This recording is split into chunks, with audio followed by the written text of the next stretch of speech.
Welcome back to some new PettyRevenge stories, where people share small victories over those who wronged them. I hope you had a great day.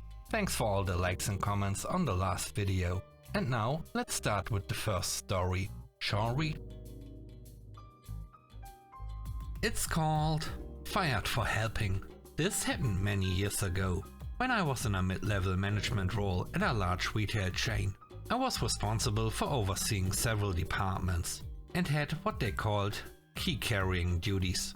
I wasn't an assistant store manager or store manager, but I filled in when they weren't around, or when it was convenient for them to schedule me in that role. This meant I was responsible for my departments, and sometimes the entire store. I'd be in charge of opening or closing the store, handling the morning or nightly money count, and other managerial tasks. Sometimes I was doing more than I had been properly trained for. This setup went on for months. I made a few inquiries about either being officially promoted or returning the keys, and each time I got the same response: "We'll talk about it." Fast forward 3 or 4 months, and one day an assistant store manager had an emergency and asked if I could close the store. I agreed, and the closing process went smoothly. A couple of days later, I was called into the loss prevention office. They asked about the nightly money count for that particular night. I told them what I remembered, and as far as I knew, the count was good. However, they told me the count was off by $250, and I was being held responsible. After an investigation, it turned out that all the money was accounted for, but I wasn't technically authorized to be in the back room to do the count. I explained that I had been doing this for months with the store manager's approval. The higher-ups didn't care. Rules are rules. Both the store manager and assistant manager were reprimanded, and I was fired. Now for the petty part. When they fired me, they rushed me out of the building, straight to my locker, and out the door. When I got home, I realized I still had the keys and access codes to the entire building. It took them a week to figure this out before the phone call started. When they called, I told them I had left the keys on the store manager's desk on my way out. That was the end of the conversation. I still have those keys, and it gave me a warm, fuzzy feeling when I found out they had to change every key and cylinder in the store, along with the system passwords and security codes. The next story is called The Last Sloth. I was hired for a temp position last year. It was a part-time job that fit perfectly with my uni schedule, with a pretty popular, prestigious company. The first couple of weeks were great. I got along with my colleagues, and my boss seemed nice enough. After some time though, everything drastically changed. I still don't know why. My boss tried to get me to agree to a mutual termination of my contract, claimed I was taking substances in the office. I obviously didn't, and immediately offered a test. He told me that a written record was submitted to HR, while refusing to let me see it. He also tried to start a fight with me numerous times, and other things. Suffice it to say, it was an awful couple of months. I'm pretty sure that after me not initially agreeing to leave, he tried to fire me. But since he's only in a middle management position within a fairly large company, one of his bosses probably said no for some reason. So I got to stick it out with menial tasks until the end of my contract. For the last couple of months, he completely ignored me, didn't answer my emails, didn't give me any new tasks, even though I asked, and then pretended I didn't, to claim I was being malicious and refusing to work. Numerous people were present when I asked for new tasks, and yet I stuck around, up until my very last day. The pay and benefits were good, and above anything else, I didn't want him to have the satisfaction. I wasn't going to let him win.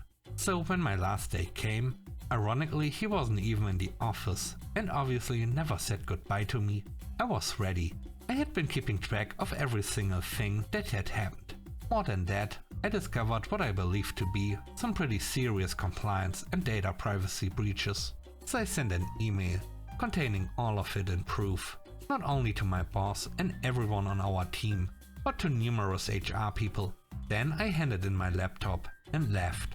It was the absolute best feeling to know that I was finally free of this job. My boss had been trying to instigate a fight for months, probably thinking I was just going to be submissive and go out quietly on my last day. He had no way of getting back at me. I obviously immediately blocked his number. The last story is called Privacy Breach.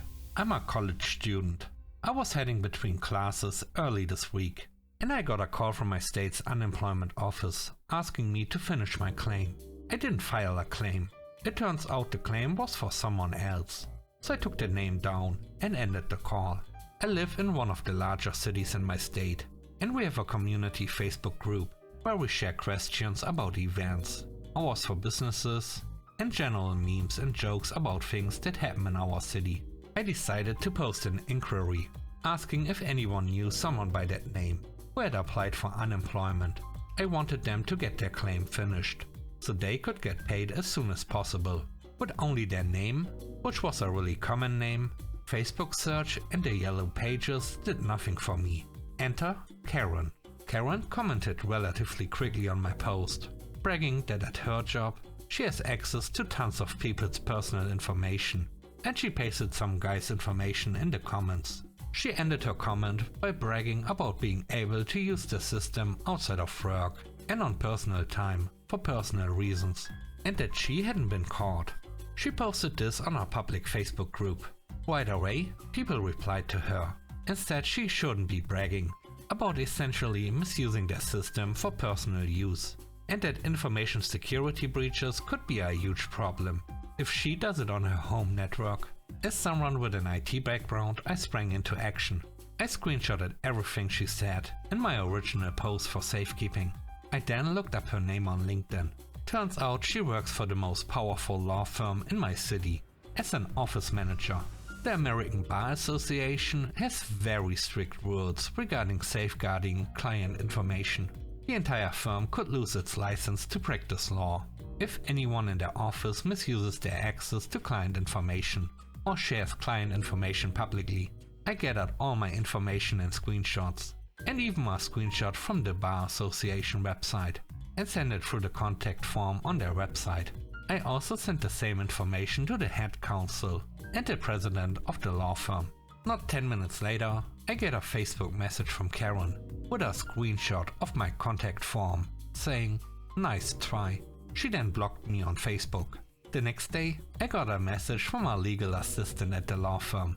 She was very concerned and wanted to find out what happened.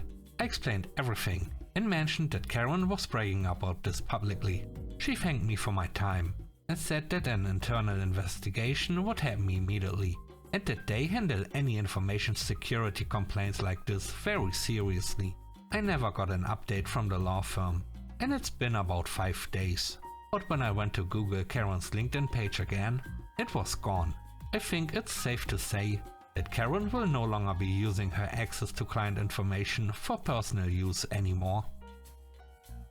Thanks for watching the video to the end. I hope you enjoyed it. If you did, please don't forget to leave a like, comment and subscribe. And if you have time, watch another one of my videos. Also, if you want to support me further, check out the channel membership or Patreon. And now I hope you have a great day. See you soon. Bye bye.